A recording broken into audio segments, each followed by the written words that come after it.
ഇടവം രാശിക്കാർക്ക് ഈ വക്രഗതിയിൽ ഒരു പഴയ വിഷയം വീണ്ടും മുന്നിലെത്താനുള്ള സാധ്യത കാണുന്നു. നിങ്ങൾ ഉപേക്ഷിച്ച ഒരു കാര്യം, വൈകിപ്പോയ ഒരു പണം, പൂർത്തിയാക്കാതെ കിടന്ന ഒരു ജോലി, അല്ലെങ്കിൽ ഒരാളുമായി ഉണ്ടായിരുന്ന ഒരു പ്രശ്നം, ഇതിൽ ഏതെങ്കിലും ഒന്ന് വീണ്ടും നിങ്ങളുടെ ശ്രദ്ധയിൽ വരാം. അതാണ് ഈ സമയത്തിന്റെ പ്രധാന പ്രത്യേകത. ഇനി ശ്രദ്ധിച്ചു കേൾക്കണം. പണത്തിന്റെ കാര്യത്തിൽ എന്താണ് സംഭവിക്കുക? ഇടവം രാശിക്കാർക്ക് പണത്തിന്റെ കാര്യത്തിൽ ഈ കാലയളവിൽ ഏറ്റവും പ്രധാനപ്പെട്ടത് വരുമാനത്തെക്കാൾ പണത്തിന്റെ നിയന്ത്രണമാണ്. കയ്യിൽ വന്നാലും അതുപോലെ തന്നെ ചെലവാകുന്ന അവസ്ഥ ഉണ്ടാകാം. വീട്ടിൽ ആവശ്യങ്ങൾ, യാത്ര, പഴയ ബാധ്യതകൾ, അപ്രതീക്ഷിത ചെലവുകൾ, ചെറിയ ചെറിയ കാര്യങ്ങൾ കൂട്ടി വന്നാൽ വലിയ തുകയായി മാറാം.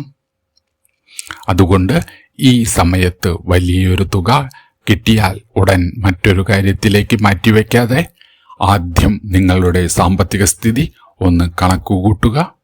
പ്രത്യേകിച്ച് മറ്റൊരാൾക്ക് വേണ്ടി കടം വാങ്ങിക്കൊടുക്കുക, ഉറപ്പു നിൽക്കുക, പെട്ടെന്ന് നിക്ഷേപിക്കുക തുടങ്ങിയ കാര്യങ്ങളിൽ നിങ്ങൾ കുറച്ച് സൂക്ഷിക്കുക. കാരണം ശനി വക്രഗതി പലപ്പോഴും നമ്മളെ പഠിപ്പിക്കുന്നത് ഒരു കാര്യമാണ്: വിശ്വാസം വേണം, പക്ഷേ കണക്കില്ലാത്ത വിശ്വാസം വേണ്ട. അതേസമയം നല്ലൊരു കാര്യമുണ്ട്. നിങ്ങൾ ഏറെ നാളായി കാത്തിരിക്കുന്ന ഒരു പണം, കുടിശ്ശിക, പഴയ ഇടപാട്, ഇതിൽ ചലനം ഉണ്ടാകാനുള്ള സാധ്യതയും കാണുന്നു.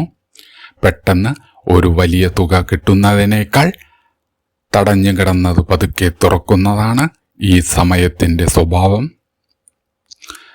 ജോലി ചെയ്യുന്ന സ്ഥലത്ത് ഉത്തരവാദിത്വം കൂടുന്നതായി തോന്നാം. എല്ലാ ജോലിയും എനിക്ക് തന്നെയാണല്ലോ എന്നൊരു തോന്നൽ ചിലർക്ക് ഉണ്ടാകാം. പക്ഷെ അതിൽ നിരാശപ്പെടേണ്ടതില്ല. കാരണം നിങ്ങൾ ചെയ്യുന്ന ജോലി മറ്റുള്ളവർ ശ്രദ്ധിക്കാൻ തുടങ്ങുന്ന സമയമാണിത്. ഇതുവരെ നിങ്ങളുടെ കഴിവ് തിരിച്ചറിയാത്ത ഒരാൾ ഇപ്പോൾ നിങ്ങളുടെ പ്രവർത്തനം ശ്രദ്ധിച്ചേക്കാം. പക്ഷേ ഓഫീസിലെ ചില തർക്കങ്ങളിൽ നിങ്ങൾ ഇടപെടാതിരിക്കുന്നതാണ് കൂടുതൽ നല്ലത്. പ്രത്യേകിച്ച് വാക്കുകൊണ്ട് ഉണ്ടാക്കുന്ന പ്രശ്നം ഒഴിവാക്കുക. നിങ്ങൾ പറഞ്ഞ ഒരു ചെറിയ വാക്ക് മറ്റൊരാൾ വേറൊരു രീതിയിൽ എടുത്താൽ അത് വലിയ പ്രശ്നമാകാം. അതുകൊണ്ട് ശനി വക്രഗതിയിൽ ഒരു ഉപദേശം മാത്രം: ജോലി ചെയ്യുക, തെളിയിക്കുക, പക്ഷേ എല്ലാവരോടും എല്ലാം വിശദീകരിക്കാൻ നിങ്ങൾ പോകരുത്. ബിസിനസ് ചെയ്യുന്ന ഇടവം രാശിക്കാർ, പഴയ കസ്റ്റമർമാർ, പഴയ ബന്ധങ്ങൾ, നേരത്തെ നടന്ന ഇടപാടുകൾ എന്നിവ വീണ്ടും പ്രാധാന്യമാകാം. പുതിയൊരു അവസരം വരുമ്പോൾ ഉടൻ തീരുമാനമെടുക്കുന്നതിനേക്കാൾ അതിൻ്റെ പിന്നിലെ കണക്കുകൾ നിങ്ങൾ നോക്കുക. പ്രത്യേകിച്ച് പങ്കാളിത്ത ബിസിനസ് ആണെങ്കിൽ രേഖകളും കണക്കുകളും വ്യക്തമായി നിങ്ങൾ സൂക്ഷിക്കുക. അയാളെ എനിക്ക് അറിയാം, വിശ്വാസമാണ് എന്ന് പറഞ്ഞ് മാത്രം വലിയ സാമ്പത്തിക തീരുമാനം എടുക്കാൻ നിങ്ങൾ നിൽക്കരുത്. ശനിവക്രം നിങ്ങളോട് പറയുന്നത് വാക്കിനേക്കാൾ രേഖയ്ക്ക് വില കൊടുക്കുക എന്നതാണ്. ഇടവം രാശിക്കാരിൽ ചിലർക്ക് ഈ സമയത്ത് വീട്ടിലെ ഒരു പഴയ വിഷയം വീണ്ടും സംസാരിക്കേണ്ടതായി വരാം. വളരെ കാലമായി മനസ്സിൽ വച്ചിരുന്ന ഒരു കാര്യം തുറന്നു പറയേണ്ട സാഹചര്യം ഉണ്ടാകാം. ദാമ്പത്തിക ജീവിതത്തിൽ ചെറിയ അഭിപ്രായ വ്യത്യാസങ്ങൾ ഉണ്ടായാലും അതിനെ വലിയ പ്രശ്നമാക്കാതെ സംസാരിച്ച് തീർക്കുക. നിങ്ങളുടെ പങ്കാളിക്ക് നിങ്ങൾ പറയാത്ത ചില കാര്യങ്ങൾ പോലും മനസ്സിലാകണമെന്നില്ല. അതുകൊണ്ട് മനസ്സിൽ വെച്ച് വിഷമിക്കുന്നതിനേക്കാൾ ശാന്തമായി സംസാരിക്കുക. വിവാഹം കഴിക്കാത്തവർക്ക് ഒരു ബന്ധത്തെക്കുറിച്ച് വീണ്ടും ആലോചിക്കേണ്ട സാഹചര്യം ഉണ്ടാകാം. പഴയ ബന്ധം തിരികെ വന്നാൽ അത് പഴയതുപോലെ തന്നെ സ്വീകരിക്കണം എന്നില്ല. ആ വ്യക്തി മാറിയിട്ടുണ്ടോ, സാഹചര്യം മാറിയിട്ടുണ്ടോ എന്നതാണ് നോക്കേണ്ടത്. ശനിയുടെ സ്വാധീനം ഉള്ള സമയങ്ങളിൽ ശരീരത്തെക്കാൾ മനസ്സിൻ്റെ ക്ഷീണം ചിലർക്ക് കൂടുതലായി അനുഭവപ്പെടാം.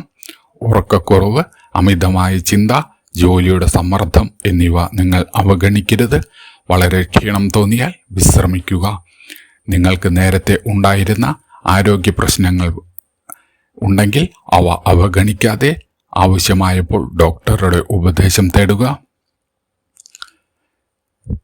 ഇടവം രാശിക്കാർ ഈ സമയത്ത് ഒരു കാര്യത്തിൽ പ്രത്യേകം ശ്രദ്ധിക്കണം. പഴയ തെറ്റ് വീണ്ടും ആവർത്തിക്കരുത്. ശനി വക്രഗതി പലപ്പോഴും പഴയ പാഠങ്ങൾ വീണ്ടും മുന്നിലെത്തിക്കുന്ന സമയമാണ്. മുമ്പ് ഒരാളെ അമിതമായി വിശ്വസിച്ച് നഷ്ടപ്പെട്ടിട്ടുണ്ടെങ്കിൽ വീണ്ടും അതേ രീതിയിൽ ചെയ്യരുത്. മുമ്പ് പണം കൈകാര്യം ചെയ്യുന്നതിൽ തെറ്റ് സംഭവിച്ചിട്ടുണ്ടെങ്കിൽ ഇപ്പോൾ അതേ തെറ്റ് ആവർത്തിക്കരുത്. ഇതാണ് ഈ കാലഘട്ടത്തിൻ്റെ യഥാർത്ഥ പരീക്ഷണം. എന്നാൽ ഒരു നല്ല മാറ്റവും കാണുന്നു. നിങ്ങൾ ഏറെ നാളായി മാറ്റിവെച്ചിരുന്ന ഒരു പ്രധാന തീരുമാനം ഇനി എടുക്കേണ്ടി വരും. ആദ്യഘട്ടത്തിൽ അത് സമ്മർദ്ദമായി തോന്നിയാലും പിന്നീട് അതുതന്നെ നിങ്ങൾക്ക് ആശ്വാസമായി മാറാൻ സാധ്യതയുണ്ട്. പ്രത്യേകിച്ച് ജോലി, സാമ്പത്തിക ബാധ്യത, കുടുംബത്തിലെ ഒരു പ്രധാന തീരുമാനം, ഇതിൽ ഒന്ന് വ്യക്തത വരാം. നിങ്ങൾ ഇപ്പോൾ അനുഭവിക്കുന്ന താമസം എല്ലാം തടസ്സമല്ല. ചില താമസങ്ങൾ നിങ്ങളെ തെറ്റായ തീരുമാനത്തിൽ നിന്ന് രക്ഷിക്കാനായിരിക്കും. അതുകൊണ്ട് എന്തുകൊണ്ട് എല്ലാം വൈകുന്നത് എന്ന് മാത്രം നിങ്ങൾ ചിന്തിക്കേണ്ട. ഈ താമസം എന്നെ എന്താണ് പഠിപ്പിക്കുന്നത് എന്ന് നിങ്ങൾ ചിന്തിക്കുക. അവിടെയാണ് ശനിയുടെ പാഠം. ഒരു ലളിതമായ വിശ്വാസപരമായ പരിഹാരം നമുക്ക് നോക്കാം. ശനിയാഴ്ച കഴിയുമെങ്കിൽ ശാന്തമായി പ്രാർത്ഥിക്കുക. എള്ളെണ്ണ വിളക്ക് തെളിയിക്കുകയോ ശനി മന്ത്രം അല്ലെങ്കിൽ ഹനുമാൻ പ്രാർത്ഥന നടത്തുകയോ ചെയ്യാം. അതിൽ പ്രധാനമായി അർഹരായവർക്ക് കഴിയുന്ന സഹായം ചെയ്യുക. പ്രത്യേകിച്ച് പ്രായമായവരെയും കഷ്ടപ്പെടുന്നവരെയും അവഗണിക്കാതിരിക്കുക. കാരണം ശനിയുടെ കാര്യത്തിൽ പരിഹാരം എന്നത് ഒരു പൂജ മാത്രം അല്ല, നമ്മുടെ പെരുമാറ്റത്തിൽ വരുന്ന മാറ്റവും അതിൻ്റെ ഭാഗമാണ്. ഇടവം രാശിക്കാരെ, ഈ ശനി വക്രഗതി നിങ്ങളെ തകർക്കാനുള്ള സമയമല്ല, നിങ്ങളെ കൂടുതൽ പക്വമാക്കാനുള്ള ഒരു സമയം കൂടിയാണ്. പണം കൈകാര്യം ചെയ്യുന്നതിൽ ശ്രദ്ധ വന്നാൽ സാമ്പത്തിക സ്ഥിതി മെച്ചപ്പെടും. ജോലിയെ ക്ഷമ കാണിച്ചാൽ അംഗീകാരം ലഭിക്കും. ബന്ധങ്ങളിൽ തുറന്ന മനസ്സോടെ സംസാരിച്ചാൽ അകലം കുറയും. ഏറ്റവും പ്രധാനമായി വൈകുന്നു എന്ന കാരണത്താൽ ഒന്നും ഉപേക്ഷിക്കരുത്. കാരണം നിങ്ങളെ കാത്തിരിക്കുന്ന ഒരു കാര്യത്തിൽ തന്നെ ഈ സമയത്ത് പതുക്കെ ഒരു വാതിൽ തുറക്കാനുള്ള സാധ്യതയുമുണ്ട്. ഇന്നത്തെ ഈ പ്രവചനം നിങ്ങളുടെ ജീവിതവുമായി എത്രത്തോളം ബന്ധപ്പെടുന്നു എന്ന് കമൻറ്റിൽ പറയുക. നിങ്ങൾ ഇടവം രാശിക്കാരാണെങ്കിൽ ഓം ശനീശ്വരായ നമ എന്ന് കമൻറ്റ് ചെയ്യാം. വീഡിയോ ഇഷ്ടപ്പെട്ടെങ്കിൽ ലൈക്ക് ചെയ്യാനും ജ്യോതിർവാണി ചാനൽ സബ്സ്ക്രൈബ് ചെയ്യാനും നിങ്ങൾ മറക്കരുത്. അടുത്ത വീഡിയോയിൽ ശനി വക്രഗതി നിങ്ങളുടെ നക്ഷത്രം അനുസരിച്ച് എന്താണ് മാറ്റുന്നത്, പണം, ജോലി, കുടുംബം, ഭാഗ്യം ഇവയിൽ ഏതാണ് കൂടുതൽ ബാധിക്കുക എന്ന് നമുക്ക് നോക്കാം. അത് വിട്ടുപോകരുത്. നമ്മൾ വീണ്ടും കാണാം. നല്ലത് മാത്രം സംഭവിക്കട്ടെ. നന്ദി, നമസ്കാരം.